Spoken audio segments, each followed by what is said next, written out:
Hindi ko alam kung kapupulutan mo ng aral ang kwento ng buhay ko. Pero salamat sa pakikinig. Story time. Bata pa lang ako mataas ng pangarap ko dahil ayokong mamamatay sa hirap.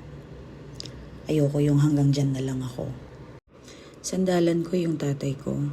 Siya yung best friend ko. Halos binibigay niya lahat sa amin. Kaya naman nung nawala siya, parang hindi ko alam kung paano ako mag-uumpisa. Grabe yung takot ko noon. Mag-isa, walang kakampi. Tatay ko lang talagang takbuhan ko. Tatay ko lang yung nakakaintindi sa akin. Siya yung, kumbaga, protectador ko. Grabe yung pagmamahal yun sa amin. Napaka-perfect na ama. Batang ina ako sa una kong panganay. So, kailangan ko maghanap buhay mag-isa para mabuhay siya. Para maibigay kung ano man ang kailangan niya. Umabot pa sa punto na yung isang kaibigan ko, meron siyang nakilalang may agency daw sa Maynila. At kung willing daw ako mag-abroad, nag-go ako kaagad. Sabi ko, paano yan? Wala akong ID, wala akong ano. Wala daw po problemahin. Sila na daw lahat ang gagawa nun. Passport, ID, lahat. Akalain mo yun, hindi ko kilala yung tao na yun, pero grab ko yung opportunity na yun. Para sa akin, yun lang yung pagkakataon para malaking kita. Natagalan ako sa Maynila. Stricto sila, bawal lumabas, bawal makipag-usap sa mga kasama mo. Dahil bata pa ako noon, hindi pa pwede yung edad ko. So ginawa nila ito ng paraan at grab ko rin naman. Ang usapan namin, mag-work ako sa isang facility na ipapatayong isang malaking clinic. Ngayon, pagdating ko sa Saudi Arabia, hindi yon ang nangyari. Dahil ang amo ko hindi na-aprobahan ang business nila at nagkaroon pa ito ng problema. Dahil siguro tinakbo ang mga pera, yun ang dinig ko, yun ang pagkakaintindi ko. At ang sabi, doon ka muna sa aking kapatid. Wala siyang anak, dalawa lang silang mag-asawa. Grab ko din ang opportunity na yon. Kaso nga lang, ang amo ko na yon, wala na akong contact sa kanya. Kumbaga, inilagay niya ako sa kapatid niya. Sa Al-Anaiza ako dapat magtrabaho, pero dinala ko sa Riyadh. Pagdating ko sa amo ko, trabaho agad ang pinagawa sa akin. Noong una nangangapa pa ako. At dahil 17 years old lang ako, maliit pa yung katawan ko, napakapayat ko noon. Pinabubuhat ako ng sofa, carpet. Kailangan pulido ang trabaho mo doon. Dahil kung hindi, hindi ka kakain. Magugutom ka. Napakalaki ng bahay na yon, masasabi ko. Nasa 400 square meter ang bahay. At nag-iisa lang ako doon. At dahil gusto ko yung trabaho ko, mahilig ako maglinis. Nag-e-enjoy na ako. Mabait naman ang amo ko, kaso nga lang 2 taon hindi niya ako pinasahod dahil ang iniisip niya mawawala ako sa kanya. Kapag nagkapera na ako, uuwi na ako. Yun ang mindset kasi na iniisip ng amo ko. Alam mo ba ang hirap noon? May anak akong baby, iniwan ko sa Zamboanga. 1 year and 8 months pa lang noon. Yung una kong panganay. Walang contact, wala akong balita. Iniwan ko ang anak ko sa classmate ko lang at dahil mabuti ang kanyang mga magulang, tinanggap naman nila yon. Sa pamilya ko naman, napakasalbahe ng mga pamilya ko, lalo na yung mga kamag-anakan. Meron kami maliit na negosyo ng tatay ko, 20 years na po siya doon sa pwesto na yon. Meron kaming prutasan, meron kaming kariton na nagbebenta kami ng mani. Yung isa kong tita, kinuha niya ang loob ng may-ari ng pwesto. So ako yung pinaalis at tumawag sila ng pulis at pinahuli lahat ang paninda ko. Sa tuwing mahihirapan ako sa Saudi, iniisip ko mas mahirap pala ang buhay sa Zamboanga. Tiniis ko na lang yon, halos 2 taon, walang contact, walang sahod. Natutulog ako 2 oras lang, minsan 1 oras lang. Napakaswerte ko na noon kapag nakakanap ako. Wala ngang anak ang amo ko pero grabe, halos araw-araw may bisita siya. Nandiyan yung mga pamangkin, classmates niya, mga kaibigan, kung sino-sinong dumarating sa bahay. Hindi ko na alam kung ano nangyari sa anak ko, kung buhay pa ba ito. Nakipag-away na ako sa amo ko bakit hindi niya pa ako pinapasahod at bakit wala akong kontak sa aking pamilya. Hanggang sa nagkainitan, sinaktan nila ako noon. May hawak silang kutsilyo at naghabulan kami noon. At sakto naman, security guard nila Haris ang tawag doon. Pagbukas niya ng pinto, dala-dala niyang mga grocery. Tumakbo ako papunta sa kanya. Sabi ko, tulungan mo ko. Nakita niyang dalawa kong amo na may dala-dalang kutsilyo. Kitang-kita sa mukha niya ang pagkagulat, pagkabigla. Alam ko na hindi niya alam ang gagawin.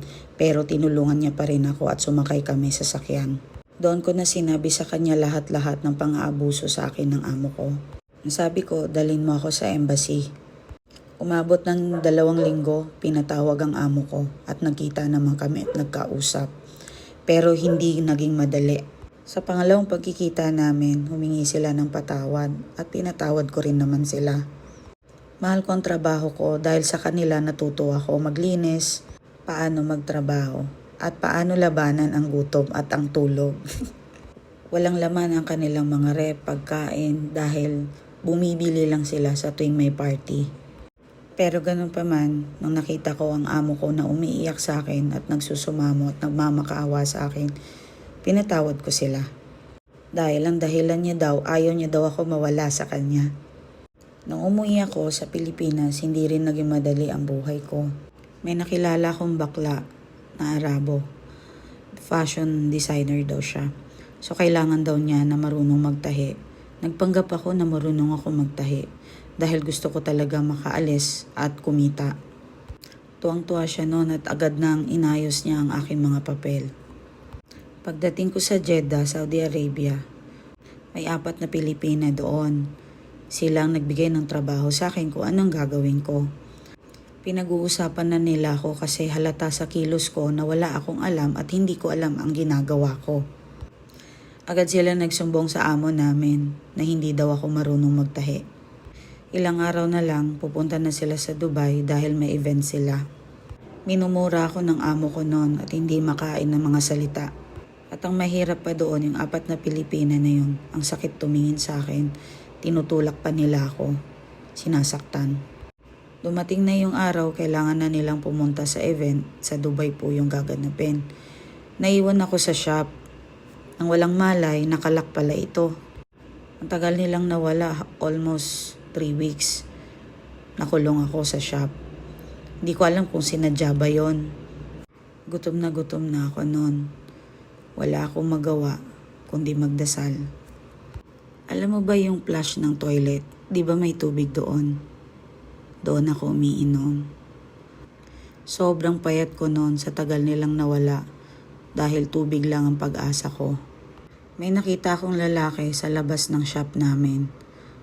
At Haris na naman, isang security guard. Nagwawali siya sa labas ng shop namin. Kinakatok ko yung salamin, pintuan. At salamat naman, narinig niya. Gulat na gulat siya anong ginagawa ko sa loob.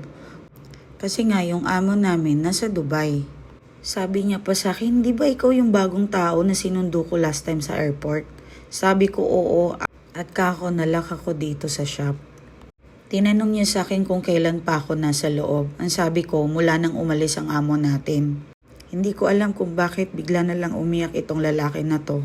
At nagdua, nagpray siya sa akin bakit may mga taong masasama.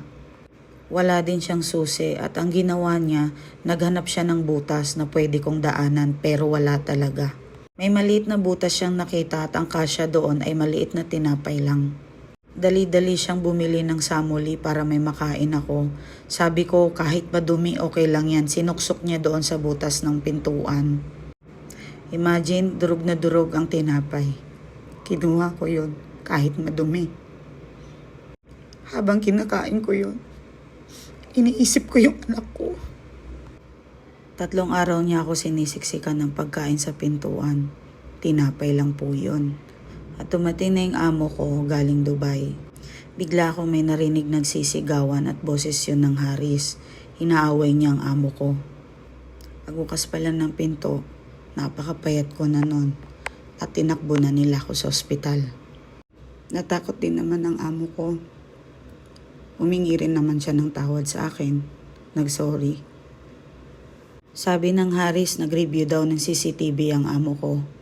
Nakita niya kung anong ginagawa ko sa shop sa loob ng 3 weeks. Nanonood ako ng YouTube kung paano magtahi, kung paano matuto. Pinag-aralan ko yon kung paano paikutin ng mga makina.